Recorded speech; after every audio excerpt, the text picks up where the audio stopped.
Hi everyone, आज के इस ऑटोमेशन माइंड के इस वीडियो में हम कवर करेंगे डिस्ट्रीब्यूटेड कंट्रोल सिस्टम का ब्लॉक डायग्राम।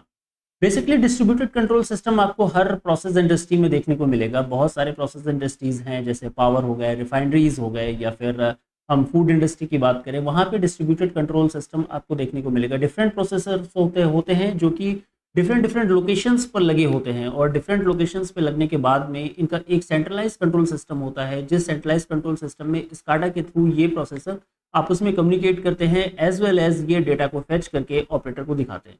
तो इस पूरे के पूरे सिस्टम में हम कवर करेंगे कि डिस्ट्रीब्यूटेड कंट्रोल सिस्टम का ब्लॉक डायग्राम क्या होता है, ये कैसे काम करता है। तो चलिए इसके टेबल ऑफ कंटेंट्स को एक बार देखते हैं। इसका जो फर्स्ट पॉइंट है वो डिस्ट्रीब्यूटेड कंट्रोल सिस्टम का इन शॉर्ट एक ब्लॉक डायग्राम ही है इसका। और उसके बाद में जो सेकंड पॉइंट है, वहाँ पे हमने इसके डिफरेंट कंपोनेंट्स को कवर किया है। डिफरेंट कंपोनेंट्स में जो हमारे कंट्रोलर्स हो गए, ऑपरेटर वर्क स्टेशन हो गया, इंजीनियरिंग वर्क स्टेशन हो गया, स्काडा एचएमआई हो गया। देन उसके बाद में हमने कवर किया है इसके जो हिस्टोरिकल जो application servers and historian servers होते हैं, उनको कवर किया है। और उसके बाद में कम्युनिकेशन नेटवर्क को कवर किया है। ओके। और बाद में अगर हम इसको देखेंगे तो अब इस डिस्ट्रीब्यूटेड कंट्रोल सिस्टम की अगर हम बात करें तो ये एक सोफिस्टिकेटेड नेटवर्क होता है कि इसका बहुत सारे डिफरेंट डिफरेंट सीपीयूज और कंट्रोल यूनिट्स का। कंट्रोल यूनिट्स की अगर हम ब्लॉक डायग्राम की बात करें तो ये एक हैंडमेड ब्लॉक डायग्राम आपको दिखाऊंगा। एक बिल्कुल बेसिक ब्लॉक डायग्राम है। यहाँ पर आप जो ये एक ओवल देख रहे हैं, ये एक ऑप्टिकल नेटवर्क होता है जिसमें कि हमारे डिफरेंट डिफरेंट कंट्रोल यूनिट्स होते हैं। ये जो आप स्क्वायर शेप में देख रहे हैं, ये कंट्रोल यूनिट्स हैं। और ये प्रोसेस कंट्रोल यूनिट्स होते हैं। जैसे फॉर एग्जांपल यहाँ पे मैंने 8 कंट्रोल यूनिट्स दिखाए हुए हैं, 1 2 3 4 एंड 5 6 7 8। जो ये 8 कंट्रोल यूनिट्स हैं, ये आपको सिंगल लोकेशन पे दिखाएं, बट बेसिकली ये थ्रू आउट द प्लांट, आप प्लांट के पूरे जो एरिया है वहाँ पे डिफरेंट डिफरेंट जो बिल्डिंग्स हैं वहाँ पर भी ये सिचुएटेड होते हैं। और ये आपस में कम्युनिकेट करते हैं रिडंडेंट ऑप्टिकल नेटवर्क्स के थ्रू। अब ये जो रिंग होती है, ऑप्टिकल फाइबर होती है, डुअल रिंग आर्किटेक्चर होता है, इसको हम किसी और वीडियो में डिटेल में डिस्कस करेंगे। और उसके बाद में ये कंट्रोल यूनिट्स जो होते हैं, जो हमारे प्रोसेस कंट्रोल यूनिट्स होते हैं, सीपीयूज इनको हम बोल सकते हैं, ये कंट्रोल यूनिट से कनेक्ट होते हैं आरआईयू पैनल के थ्रू। और आरआईयू पैनल के बाद में ये कनेक्ट होते हैं फील्ड इंस्ट्रूमेंट। सिमिलरली यहाँ पे अगर हम बात करें तो इन्हीं से कनेक्शन हमारा एक निकलता है, जो कनेक्शन हम कनेक्ट करते हैं हमारे ईडब्ल्यूएस सिस्टम एंड ओडब्ल्यूएस सिस्टम में। साथ ही ये प्रोसेसर यूनिट कंट्रोल जो कनेक्ट होता है, ये हमारा हिस्टोरियन यूनिट और उसके साथ में स्टोरेज जो डेटा स्टोरेज यूनिट होता है, वहाँ पर भी ये कनेक्ट होता है। ओके। अब इसी को थोड़ा सा अगर हम आगे डिटेल में जाएं तो प्रोसेस कंट्रोल यूनिट का फंक्शन क्या होता है। प्रोसेस कंट्रोल यूनिट का जो फंक्शन होता है वो सिमिलरली ये फंक्शन होता है जस्ट लाइक ए पीएलसी। अगर हम किसी भी पीएलसी की बात करें तो उसका क्या फंक्शन होता है। पीएलसी का फंक्शन होता है फील्ड के इंस्ट्रूमेंट से डेटा को कलेक्ट करना, जो उसमें लॉजिक पड़ा हुआ है उस लॉजिक के थ्रू ऑपरेट करना और वापस फील्ड के इंस्ट्रूमेंट को कमांड देना। इन शॉर्ट इसमें जो डेटा होता है वो हम स्काडा में भी ऑपरेटर जो होता है वो उसको देखता है, उसको एनालाइज करता है और साथ ही साथ कुछ कमांड्स या कुछ ऑपरेशंस भी कर सकता है। तो सिमिलरली यहाँ पे जो प्रोसेस कंट्रोल यूनिट्स हमने लिखा हुआ है, जो प्रोसेस कंट्रोल यूनिट्स हैं, इनका भी सेम फंक्शन होता है। ये हमारा फील्ड से डेटा को गैदर करते हैं। डेटा गैदर करने के बाद में जो लॉजिक वहाँ पर इम्प्लीमेंटेड है, उसमें जो लोडेड है इन पीसीयूज में, जो लॉजिक हमारा अपलोडेड है, उस लॉजिक के थ्रू उसको कंट्रोल करते हैं। और बाद में ये डेटा उसको ये कंट्रोल होने के बाद में जो एक्शन है वो वापस फील्ड के यूनिट्स को, एक्चुएटर्स को कमांड देते हैं। ओके। अब इसी को आगे ड्रिल डाउन करते हैं। ओके, सो हम बात कर रहे थे ऑपरेटर वर्क स्टेशन की। डिस्ट्रीब्यूटेड कंट्रोल सिस्टम के ब्लॉक डायग्राम में ऑपरेटर वर्क स्टेशन का क्या रोल होता है। बेसिकली देखिए, ऑपरेटर वर्क स्टेशन जो होते हैं वो उसका जो मेन फंक्शन होता है वो फंक्शन होता है कि डिस्ट्रीब्यूटेड कंट्रोल सिस्टम जो भी डेटा एक्यूमुलेट करता है, कहाँ से, हमारे फील्ड डिवाइसेस से या प्लांट के प्रोसेस से रिलेटेड जो भी डेटा कलेक्ट करता है, वो कलेक्ट करा हुआ डेटा ऑपरेटर को रियल टाइम में दिखाता है। अब इसकी अगर हम बात करें, इसके कुछ फीचर्स हैं ऑपरेटर वर्क स्टेशन। बेसिकली क्या, अब जैसा कि अभी मैंने आपको बताया कि सारा का सारा जो प्रोसेस से रिलेटेड डेटा है वो ऑपरेटर के कंसोल में आ रहा है, और ऑपरेटर का कंसोल जो है वो ऑपरेटर वर्क स्टेशन ही, उसी को हम बोल रहे हैं। ओके। तो इसका जो हमारा जो मेन फीचर्स हैं, उन मेन फीचर्स की हम बात करते हैं एक बार। जो इसमें पहला फीचर्स है वो डेटा विजुअलाइजेशन का है, क्योंकि सारा डेटा ये कलेक्ट करके डेटा को विजुअलाइज करता है, डेटा दिखता है उसमें, ऑपरेटर को रियल टाइम में मॉनिटरिंग होती है। जो भी फील्ड में एक्शंस हो रहे हैं वो फ्रैक्शन ऑफ टाइम में वो डेटा हमारा ऑपरेटर कंसोल में आ जाता है। जो ऑपरेटर है वो उसको देख सकता है, उससे डिसीजन ले सकता है। उसके बाद में कंट्रोल कैपेबिलिटीज़ होती हैं, बिकॉज ये जो OWS होते हैं ये स्काडा से इक्विप्ड होते हैं। आगे हम डिस्कस करेंगे स्काडा के बारे में भी, बट OWS की अगर हम बात करें तो कंट्रोल कैपेबिलिटी से लेस होते हैं ये। इसमें ऑपरेटर कमांड दे सकता है। अलार्म एंड अलर्ट सिस्टम भी होता है इसमें। जो भी अलार्म्स हुए, कुछ अनवांटेड इवेंट्स अगर फील्ड में हुई, कोई प्रेशर हाई हुआ या फिर किसी लाइन में कुछ भी डेविएशन हुआ, जो हमारा एक एक्चुअल प्रोसेस है उस प्रोसेस के पैरामीटर से कोई डेविएशन हुआ, तो भी ये हमको अलर्ट करता है। और साथ ही रिमोट एक्सेस, हमारा किसी भी कंट्रोल सिस्टम को एक्सेस करने का जो फीचर्स होता है वो भी इसमें अवेलेबल होता है। अब हम बात करेंगे ऑपरेटर वर्क स्टेशन के बाद में इंजीनियरिंग वर्क स्टेशन की। डिस्ट्रीब्यूटेड कंट्रोल सिस्टम में इंजीनियरिंग वर्क स्टेशन का बहुत ही ज़्यादा बिल्कुल प्राइम रोल होता है, बिकॉज जो पूरा का पूरा सिस्टम है उसकी कॉन्फ़िगरेशन है, डिस्ट्रीब्यूटेड कंट्रोल सिस्टम की जो कॉन्फ़िगरेशन है वो हम EWS से ही करते हैं। EWS मतलब इंजीनियरिंग वर्क स्टेशन। नाउ अब इंजीनियरिंग वर्क स्टेशन जो होता है ये बेसिकली एक हाई कॉन्फ़िगरेशन वाला जो हार्डवेयर होता है उसको हम कह सकते हैं। इसमें सर्वर्स होते हैं और साथ ही साथ कुछ ऐसे सॉफ्टवेयर्स होते हैं जो कि हमें इसकी कॉन्फ़िगरेशन करने में हेल्प करते हैं। फॉर एग्जांपल कि लॉजिक एडिटर्स होते हैं इसमें। लॉजिक एडिटर के साथ में कुछ हमारे सिमुलेशन के लिए ग्राफिक्स कार्ड वगैरह भी, हाई मेमोरी, रैम, रोम, ये सब भी इसमें अवेलेबल होता है। हम इसीलिए इसको इंजीनियरिंग वर्क स्टेशन कहते हैं। इसका नॉर्मली जो यूज़ होता है वो इंजीनियर्स करते हैं कॉन्फ़िगरेशन के लिए, और इसका नॉर्मल ऑपरेशन टीम को इसका एक्सेस नहीं होता है।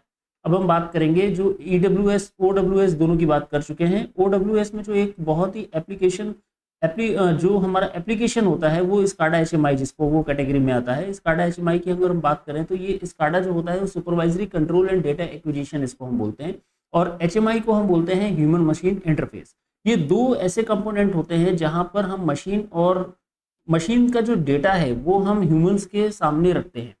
ऑपरेशन जो टीम होती है, ऑपरेशन टीम कैसे ऑपरेट करेगी? किसी भी मशीन का डेटा जब ऑपरेशन के सामने होगा तभी उसको वो डिसीजन ले पाएगी। उसमें उसको बटन्स चाहिए, उसमें ग्राफ चाहिए, ट्रेंड चाहिए, ये सारी चीज़ें हमारे supervisory control and data acquisition के जो एप्लीकेशन होता है उसमें वो सब चीज़ें इसमें अवेलेबल होती हैं। अब हम इसका थोड़ा सा इसको और डिटेल में देखते हैं स्काडा सिस्टम को। स्काडा सिस्टम में क्या होता है कि ये सिस्टम का सुपरविजन करता है, ये इसके फीचर्स हैं। ओके, तो अब हम फीचर्स को डिस्कस कर रहे हैं कि स्काडा क्या करता है। बेसिकली ये सिस्टम का सुपरविजन करता है, डेटा को एक्यूमुलेट करता है, सारा डेटा एक्विजिशन करता है, डिफरेंट सेंसर से, डिफरेंट मॉड्यूल से, डिफरेंट कंट्रोल रूम से ये डेटा को एक्विजिशन करता है और ये मेन कंट्रोल रूम में लेके आता है। फॉर एग्जांपल जैसे कि सपोज करिए फील्ड में कोई कंट्रोल रूम है जहाँ पे हमारे कुछ डिवाइसेस चल रहे हैं। फॉर एग्जांपल अगर हम बात करें कंप्रेशर यूनिट चल रहा है या फिर हमारा कोई केमिकल प्लांट है, DM प्लांट है, वहाँ से जो डेटा वहाँ के कंट्रोल रूम में जो डेटा कलेक्ट हो रहा है उसको भी ये एक्सेस करेगा और मेन कंट्रोल रूम में लेके आएगा थ्रू डिफरेंट कम्युनिकेशन प्रोटोकॉल। उसकी जिसको डिटेल में अभी हम इस वीडियो में नहीं कवर कर रहे हैं, लेकिन वो डिफरेंट प्रोटोकॉल्स के थ्रू उन डेटा को एक्सेस करके अपने मेन कंट्रोल रूम में लेके आता है। नेक्स्ट इसका जो फीचर है वो हमारा फीचर है रियल टाइम मॉनिटरिंग का। अब जो रियल टाइम मॉनिटरिंग होती है वो बहुत ही इंपॉर्टेंट फीचर है, बिकॉज प्रोसेस कंट्रोल में ऑपरेशन का जो मेन रोल है वो रियल टाइम मॉनिटरिंग के बाद ही स्टार्ट होता है। बिकॉज ऑपरेशन जब तक उस रियल टाइम मॉनिटर को देख नहीं पाएगा, ऑपरेशन टीम उसके अकॉर्डिंग ही डिसीजन लेती है और प्लांट को ऑपरेट करती है। देन इसका जो नेक्स्ट फीचर है वो डेटा लॉगिंग का है। डेटा लॉगिंग में जितना भी ये स्काडा जो डेटा एक्यूमुलेट करता है, इधर उधर जितने भी सेंसर्स लगे हुए हैं उन सबसे जो डेटा को कलेक्ट करता है वो ऑपरेशन को दिखाता है, और साथ ही उसको स्टोर भी करता है, डेटा को लॉग भी करता है कि आप हिस्टोरियन पीसी इसीलिए लगाया जाता है कि आपको जो ये डेटा लॉग कर रहा है उसको आप आफ्टर दैट इवेंट आप उसको एनालाइज कर पाएँ, आप उसको वापस देख पाएँ। ओके, रिमोट कंट्रोल का फीचर इसमें है ही, जैसा मैंने बताया आपको, डिफरेंट यूनिट्स जो प्लांट में लगे होते हैं उनको ये रिमोटली एक्सेस करता है। अलार्म एंड अलर्ट्स, ये भी मैंने अभी आपको बताया कि जो स्काडा है वो अलार्म और अलर्ट्स को शो करता है और उसके अकॉर्डिंग जो भी एक्शन लेने होते हैं ऑपरेशन टीम को उसमें हेल्प करता है। सिमिलरली जो स्काडा और HMI है वो ऑलमोस्ट काफ़ी हद तक सेम है, बट HMI मैं बोलूँगा कि थोड़ा सा एक उससे डाउनग्रेडेड वर्जन है। ये एक सिंपल पैनल में ही होता है, ये जो चीज़ें हैं ये ह्यूमन HMI पैनल्स आते हैं उनमें ही ये फीचर्स होते हैं। लेकिन अगर हम स्काडा की बात करें तो ये थोड़ा सा वर्सेटाइल है और ये डिफरेंट लोकेशंस पे इंटरकनेक्टेड होता है। तो स्काडा और HMI के जो फीचर्स होते हैं वो सेम होते हैं ऑलमोस्ट, बट उसमें एक फ़र्क होता है, जो HMI होता है वो एक इंडिविजुअल पैनल या फिर इंडिविजुअल मशीन के लिए डेटा को सेम फीचर्स यूज़ करता है। विजुअलाइजेशन का हो गया, डेटा प्रेजेंटेशन का हो गया, कंट्रोल फंक्शंस का हो गया, ट्रेंड एनालिसिस का हो गया, अलार्म मैनेजमेंट का हो गया, ये सारा का सारा जो HMI पैनल पे ही डेटा जाता है। एक स्क्रीन होती है सिंपल 6 इंचेस की, 8 इंचेस की, 12 इंचेस की या फिर 21 इंचेस की। तो जो ये स्क्रीन होती है ये पैनल पे ही माउंट होती है और नॉर्मली इसमें ये सारे फीचर्स होते हैं जो कि स्काडा में ऑलरेडी अवेलेबल होते हैं। Okay, no doubt HMI panel भी कम्युनिकेट करता है स्काडा के साथ में। जो HMI में डेटा कलेक्ट हो रहा है वो भी स्काडा फेच करता है और वो मेन कंट्रोल रूम में शो करता है। तो HMI और स्काडा दोनों सेम ही चीज़ें हैं, बट HMI जो होता है वो केवल एक पैनल के लिए यूज़ होता है, एक इंडिविजुअल मशीन के लिए यूज़ होता है। इन शॉर्ट अगर हम बात करें, HMI छोटा रूप है और स्काडा उसका एक बहुत बड़ा रूप है। ओके, अब हम बात करेंगे हिस्टोरियन एप्लीकेशन सर्वर्स और हिस्टोरियन सर्वर की। देखिए, एप्लीकेशन सर्वर जो होते हैं वो और हिस्टोरियन सर्वर दोनों थोड़े से डिफरेंट होते हैं। एप्लीकेशन सर्वर्स में प्रोग्राम रन करते हैं जिसकी वजह से लॉजिक कंट्रोल होता है। ओके, जो भी हमारे डेटा होते हैं इसमें आप जैसा जानते होंगे PLC और DCS के जो कंट्रोलर्स होते हैं वो स्कैन्स करते हैं हमारे जितने भी IOs हैं। सपोज करिए 20,000 IOs का कोई प्लांट है, जिस प्लांट में लगभग 20,000 सिग्नल्स को यूज़ किया है, तो वो 20,000 सिग्नल एक टाइम फ्रेम में स्कैन होंगे पर्टिकुलरली। तो ये जो स्कैनिंग का जो सिस्टम है, जो डेटा को एक्यूमुलेट करने का, जो डेटा को स्कैन करने का और उनको लॉक करने के जो एप्लीकेशंस होते हैं वो एक स्पेसिफिक कंप्यूटर में रन करते हैं जिसको कि हम एप्लीकेशन सर्वर बोलते हैं। सिमिलरली हिस्टोरियन सर्वर का काम क्या होता है कि जो भी एप्लीकेशन सर्वर में डेटा को रन करने के बाद में जो डेटा कलेक्ट हुआ उनको आप कहाँ पे स्टोर करेंगे, हिस्टोरियन सर्वर में स्टोर करेंगे। हिस्टोरियन सर्वर का एक खुद का एक डेटा स्टोरेज मैकेनिज्म होता है, साथ ही वो एक outer data mechanism unit data storage से कनेक्ट होता है जिसकी वजह से वो लॉन्ग टर्म का डेटा स्टोर कर सकता है अपने अंदर। ओके, इसके जो फीचर्स होते हैं वो दिए हुए हैं। डेटा कलेक्शन जैसा कि अभी डिस्कस हुआ, टाइम सीरीज डेटा। अब देखिए टाइम सीरीज क्या डेटा होता है कि सपोज किसी भी एक सेंसर से कॉन्टिन्यूसली डेटा हमें मिलता है, वो डेटा अगर हम रॉ फॉर्म में कलेक्ट करेंगे तो हमें केवल एक डेटा का एक सपोज करिए किसी टेम्परेचर की वैल्यू अभी 10 है, आफ्टर सम टाइम 20 होती है, देन आफ्टर सम टाइम 25 होती है, तो हमारे पास 3 वैल्यू आ गई 10, 20 and 25। But time series data में क्या होता है कि साथ में हम टाइम को भी, टाइम के स्टैंपिंग को भी एज ए डेटा स्टोर करते हैं, तो वो हमें एक पेयर मिलता है। सपोज 10 बजे और हमारा जो वैल्यू था वो था हमारा 10 डिग्री सेंटीग्रेड, तो हमने एक वैल्यू स्टोर की। 10:01 पर हमारा जो वैल्यू हो गया वो 20 डिग्री हो गया, तो हमने दो वैल्यू फिर से स्टोर की। देन 10:03 पर यानी कि फिर से 1 मिनट इंक्रीज हुआ और हमारा वैल्यू 25 हो गया, तो हमारे पास में 3 डेटा पेयर हो गए, time as well as raw data. तो ये इस तरह का जो डेटा होता है इसको हम टाइम सीरीज डेटा कहते हैं, और हिस्टोरियन सर्वर स्पेसिफिकली इसी के लिए डिज़ाइन होता है, इस तरह के डेटा को, टाइम सीरीज टाइप डेटा को स्टोर करने के लिए।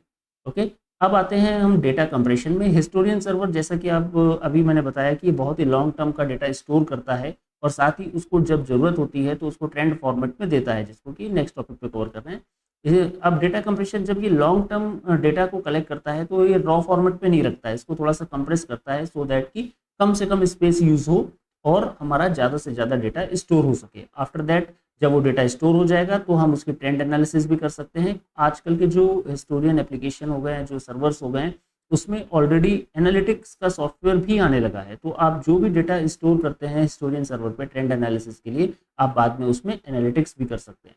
सिक्योरिटी और डेटा इंटीग्रिटी, ये दोनों पार्ट भी ये कवर करता है। डेटा इंटीग्रिटी ऐसा कि डेटा लॉस ना हो, डेटा अवेलेबल रहे, इसमें डिस्क रिडंडेंसी भी होती है और साथ ही कुछ ऐसी एल्गोरिदम भी होती हैं जो डेटा को प्रिजर्व करके रखती हैं। और सिक्योरिटी पर्पस के डेटा जो इसमें स्टोर होता है वो इनक्रिप्टेड फॉर्म में स्टोर होता है, आप उस डेटा को एज ए फाइल फॉर्मेट में लेकर बाहर एक्सेस नहीं कर सकते हैं। आपको उसके लिए स्पेसिफिक एप्लीकेशन ही चाहिए जो कि वहाँ पर अवेलेबल होता है, जो कि बेस्ड होता है उस प्रोटोटाइप से, उस प्रोप्राइटरी एप्लीकेशन के थ्रू ही वो हैंडल होता है। अब इसकी हम बात करते हैं इंटीग्रेशन की। इंटीग्रेशन की ऐसा कर सकते हैं कि different historian server different SCADA के साथ में इंटीग्रेट हो सकते हैं। ओके, तो अगर सपोज करिए आपके पास में दो डिफरेंट तरह के स्काडा लगे हुए हैं, तो आप किसी एक हिस्टोरियन सर्वर में उन दोनों स्काडा से डेटा को फैच करके आप उसमें स्टोर कर सकते हैं। जैसे IP21 बहुत ही अच्छा हिस्टोरियन है जो डिफरेंट स्काडा से कलेक्ट करता है डेटा को और एक अपने सेल्फ एक रिपोजिटरी बनाता है जिसमें कि डेटा स्टोर होता है इन द प्रॉपर वे। अब हम बात करेंगे हिस्टोरिकल रिपोर्टिंग की। हिस्टोरिकल रिपोर्टिंग जैसा कि मैंने अभी आपको बताया कि जो हिस्टोरियन सर्वर हो गए हैं ये बहुत ही ज़्यादा एडवांस हो गए हैं। अभी इसमें हिस्टोरियन रिपोर्टिंग में आपको डिफरेंट टूल्स मिलेंगे, एनालिटिकल टूल्स मिलेगा, एपीआईज मिलेंगे। एपीआई क्या होता है बेसिकली कि आप किसी थर्ड पार्टी एप्लीकेशन में जब आप हिस्ट्री का डेटा लेना चाहते हैं, हिस्टोरियन पीसी का डेटा लेना चाहते हैं, तो कुछ सेट ऑफ कमांड्स होती हैं जो कि आप थर्ड पार्टी एप्लीकेशन में डाल के आप ये डेटा को डायरेक्टली फेच कर सकते हो किसी थर्ड पार्टी एप्लीकेशन में। तो हिस्टोरिकल रिपोर्टिंग अब इस तरीके से भी पॉसिबल है। उसके बाद डेटा आर्काइविंग की बात करें, डेटा आर्काइव जो होता है वो लॉन्ग टर्म तक डेटा स्टोरेज सपोर्ट करता है हिस्टोरियन पीसी। और बहुत ही सारे ये जैसे ओसीआई सॉफ्ट का डेटा है, वंडरवेयर हिस्टोरियन है, साथ ही जी का हिस्टोरियन सिस्टम है, हनीवेल का सिस्टम है, पीएचडी वगैरह, ये सारे के सारे जो हिस्टोरियन सर्वर हैं ये इतने कैपेबल हैं कि 20 ईयर्स तक का डेटा इजीली स्टोर कर सकते हैं विदाउट एनी एडिशनल हार्डवेयर और सॉफ्टवेयर। ओके, अब हम कम्युनिकेशन नेटवर्क की बात करें। देखिए कम्युनिकेशन नेटवर्क जो होता है वो बहुत ही ज़्यादा एक तरीके से देखें तो बैकबोन होता है, वो डीसीएस का बैकबोन होता है। जैसे कि आपको मैंने ये एक ब्लॉक डायग्राम दिखाया था। इस ब्लॉक डायग्राम में क्या है कि ये जो आप ओवल देख रहे हैं, ओवल शेप का जो रिंग देख रहे हैं, ये बेसिकली ऑप्टिकल फाइबर का रिंग है। अब ये different different process control units इसमें लगे हुए हैं और ये जो रिंग है ये अगर किसी भी तरीके से इसमें कुछ इशू आता है तो ये इस तरीके से डिज़ाइन होता है, टोकन बेस्ड सिस्टम पे डिज़ाइन होता है और ये एक कट लगने के बाद भी रिंग टोपोलॉजी है तो डेटा इसमें इंटरप्ट नहीं होता है। इन शॉर्ट ये इतना ज़्यादा रिडंडेंसी इसमें अवेलेबल होती है कि ये कम्युनिकेशन को ब्रेक होने नहीं देता है।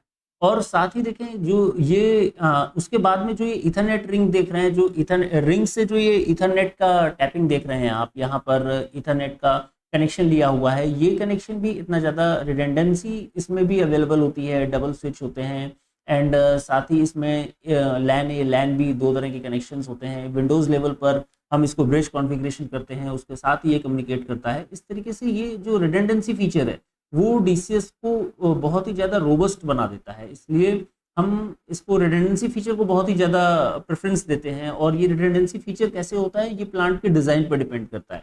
अब ये रिडंडेंसी फीचर किस किस जगह पर होता है अगर हम उसकी बात करें तो पहले तो सबसे पहले तो ये होता है प्रोसेसर लेवल पर।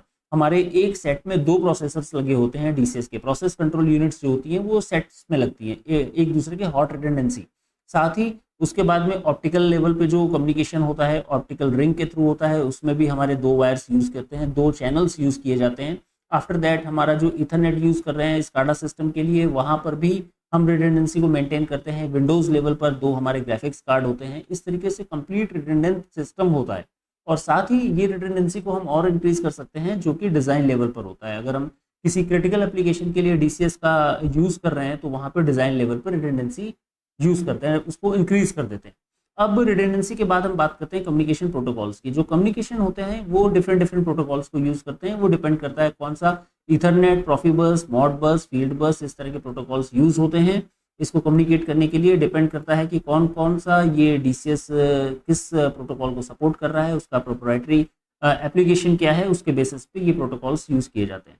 अब हम इसके जो क्रिटिकल एप्लीकेशन है डीसीएस बहुत ही ज़्यादा जो कंट्रोल है उसको रोबस्ट कंट्रोल प्रोवाइड करता है किसी भी प्रोसेस को जहाँ पर डीसीएस लगा हुआ है। तो अब हम इसको कंक्लूड करते हैं क्योंकि काफ़ी कुछ हम लोगों ने देख लिया है। इसके बाद में जो बात करेंगे हमारे ये कुछ एफएक्यूज़ हैं जो कि बहुत ही ज़्यादा इंपॉर्टेंट हैं किसके लिए, हमारे किसी भी डीसीएस से रिलेटेड इंटरव्यूज़ के लिए। ये जनरल क्वेश्चन है, स्पेसिफिक किसी ब्रांड या फिर एबीबी या पर्टिकुलर किसी मेक के डीसीएस के लिए नहीं है। ये जनरल डीसीएस के जो क्वेश्चंस हैं वो बहुत ही ज़्यादा इंपॉर्टेंट हैं आपके किसी भी इंटरव्यूज़ के लिए, किसी भी जॉब से रिलेटेड इंटरव्यूज़ के लिए। तो आई होप कि आप ये सारे क्वेश्चन को एक बार स्क्रॉल डाउन जरूर करेंगे और किसी भी इंटरव्यू जाने से पहले इसको आप एक बार स्क्रॉल डाउन जरूर करें, ठीक है। एंड आई थिंक कि इस वीडियो में हमने काफ़ी कुछ कवर किया और ये वीडियो आपको ठीक लगा होगा। इसमें जो ब्लॉक डायग्राम्स वगैरह हैं वो आपको क्लियर हुए होंगे, डीसीएस से रिलेटेड जो चीज़ें मैंने बताई आपको उससे आपको क्लियरिटी आई होगी। होप कि अगर ये वीडियो आपको अच्छा लगा तो आप इस वीडियो को लाइक करें, चैनल को सब्सक्राइब करें, अपने फ्रेंड्स में शेयर करें। और आज के लिए इतना ही एंड थैंक्स फॉर वॉचिंग।